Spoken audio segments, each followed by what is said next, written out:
Clay, I'm really excited to be here with you for the first episode of the Networking Nexus podcast, brought to you by h7network.com and yourself, of course. This is going to be an awesome project.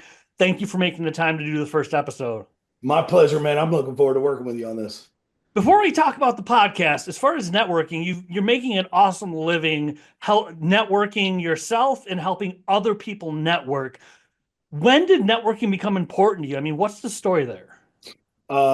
It really became important to me when I started H7 and then about 4 or 5 years into it. So back when I first started H7 in '07, I was single parent. The like what I was doing for business at the time was beginning to change. I needed to change with it. I needed to bring relationships with me. That was kind of the objective there. And you'll be happy to hear there were 5 people that helped me start H7, right? Very first leadership team and all that stuff. But truly, why I still do it as part of that thought is I start doing one-to-ones with anybody who would meet with me. And after 4 years and 3,000 one-to-ones, Connect, Serve, and Ask was born. And then now I'm over 8,300, and Connect, Serve, and Ask is still standing and getting better. And so it just gets better. So, yeah, I mean, network, trusted relationships. I mean, I'm an entrepreneur. If you're an entrepreneur, you don't have trusted relationships, you better go get them. And so that's how needed they truly are. So, what do you think you do with all that experience? What's an example of 1 or 2 things you think you do differently than people that are either newer to networking or don't really focus on it? What do you think you're doing differently to be so successful? well, it's focusing on relationships, focusing on finding relationships. I have a quote: when you focus on relationships and not the outcomes becomes more predictable. So those who may not be as focused on relationships, maybe on selling the person across from them, maybe i.e. pitch slappers, that's the difference. I want every person I meet, I want to connect with them, I want to serve them, and I want to ask of them in some form or fashion. And that's far different than the normal traditional person, newer networker, all that stuff than they're really looking for or behaving like. Well, that's different. I mean, I'd say half the people out there are pitch slapping, even if they don't think they are. It's like, no, that was just a pitch slap. Or the bait and switch meetings. Let's look into synergies. You get in, it's like, oh, here comes the PowerPoint. We're 30 seconds into the meeting. Really? Yeah, let's see how we help each other. And then, but really what I mean is Mark, will you buy what I have to sell? We're here right now. Yeah. Yeah.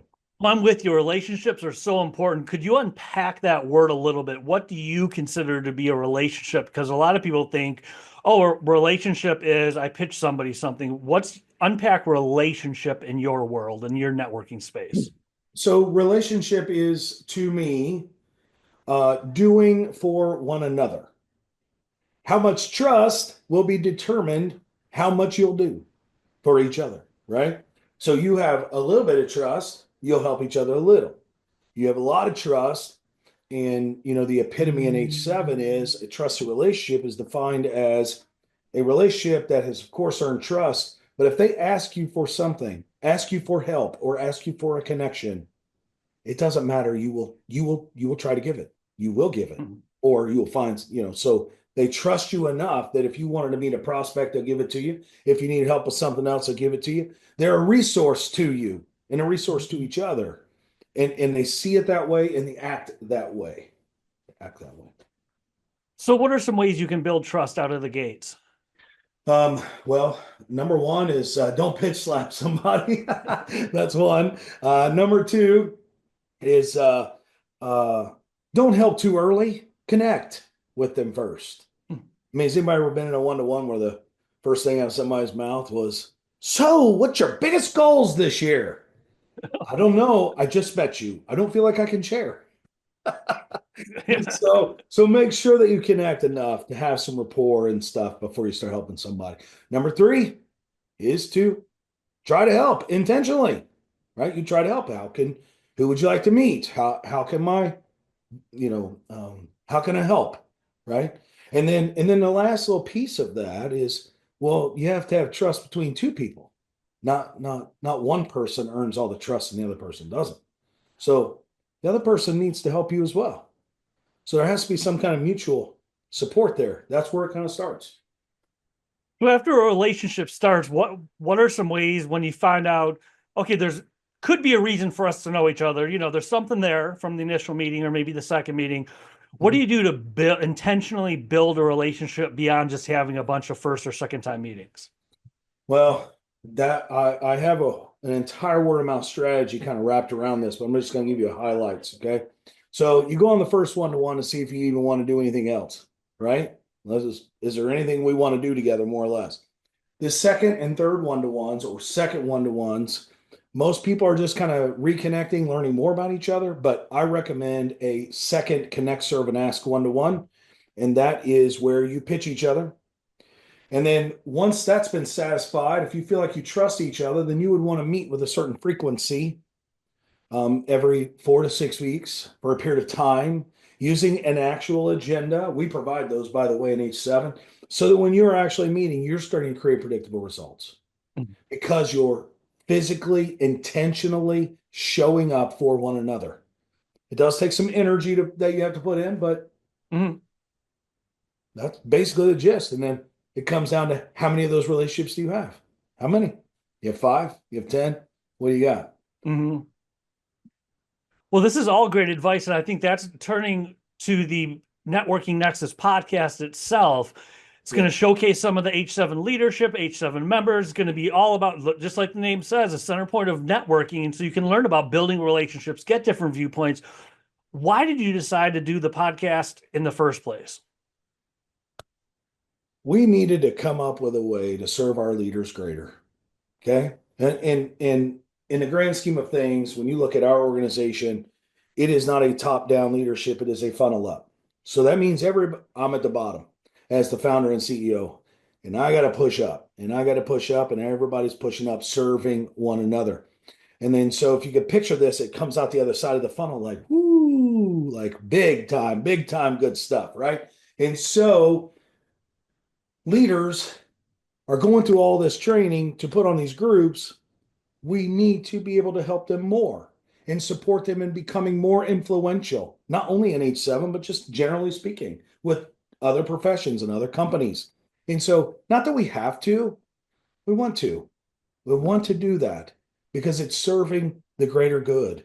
It's supporting our leaders that are out there running these meetings each and every week, putting their hat on every week and going to work and doing the thing, trying to grow their business. And we just want to celebrate that with them and lift them up and serve them. That's why.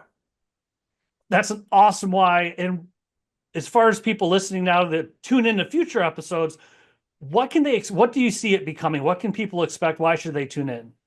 Well, number one, these are leaders communicating, right? Number one, they may have something really valuable to say that you could pick up on that could help you in your own business. And number two, these are leaders we're talking about. That's why, because these are leaders and it's really just one reason, because they have wisdom to share. They have influence. They know how to build relationships. They are people that you would want to learn from, not push aside and say, oh, well, he runs this H7 or she runs this H7 group. That doesn't really mean anything. I'm telling you right now, these people are staunch, competitive professionals that want to win. And we want to share in that. And people want to be around people that are doing business and like to win and all that stuff. So they're going to get all kinds of nuggets just from listening and participating in listening to the podcast. As far as H7 goes, what is some feedback you've had as far as why do people let's go with leadership, because since we're talking about it, why do people volunteer to take on leadership roles? I mean, what can people expect to get out of H7 if they haven't gotten too involved yet? Yeah. So if, as a member, of course, they have same opportunities to begin, to desire to lead. But when a leader steps in, we are supporting them, providing them a platform for them to sit on. Okay. We provide everything they need to operate, operate their business. And so as they're operating their business, they don't have to work as hard because we've provided those services so that they can just deploy them. And so we call that a platform, a word of mouth marketing platform. Mhm. And so it's part of our responsibility to lift them up and set them on this platform so it's easy for them to serve and easy to lead as possible because they have a business to run as well. Oh, of course, definitely. Their business is not my business. They don't work for us, we work for them. That's how that works. So what ways do you work for them? This is interesting. Well, we work for them. So that means that if that's our main job is to serve them and work for them, that means that we're going to guide them consultatively through how to get to their goals that they wish to get as being a leader in this community. And so that means that us working for them, it doesn't mean that we say yes to everything, but it does mean that it's more of a consultative approach. Like we can give them all these rules to live by, i.e., other leadership opportunities, or we give them a nice platform to sit on so that we work for them, serving them. That's how that works. That is awesome. We have covered a lot of ground in a very short period of time. When it comes to first networking, as far as advice goes, if you were to say, at least do this to people watching, at least do one thing above all else, at least for the love of God, do this. What would you say to do when it comes to networking? I'm just going to drop my quote. I love it so much because if you just do this just a little bit, this little tiny shift, maybe it's a 1 degree shift. Here's a quote. When you focus on relationships and not the outcomes become more predictable. So how that really truly works is that if you look at every human being as an ability to develop a relationship with or show respect, or try to work with whatever it is to build that relationship, if you focus on that instead of the other minutia like the card passing, the card bonanza at socials and all this stuff that really seems to be very popular, and start talking to people as if they're humans and that you want to also help them. That is a shift, but nonetheless, it does work. Well, it's working for you. And to close it out, as far as H7 goes, we've spoken a little bit about leadership and things people get from it. If you were to boil it down, same thing. If you were to boil H7 a message, one thing about H7 that people need to know above all else, what would that one thing be? We are different. Our culture is special. Our culture is, well, it's special. And you want to be around a culture that is special, that's built just for an entrepreneur, that you don't have to be alone. We're going to do this together. So I think that That is will. an excellent way to close. I'm looking forward to the journey. I'm looking forward to meeting more membership and getting this out. Thank you so much. If anyone's watching, you want to know more, h7network.com. Clay, thanks for making the time to do this kickoff episode. My pleasure. Thank you. Thank you.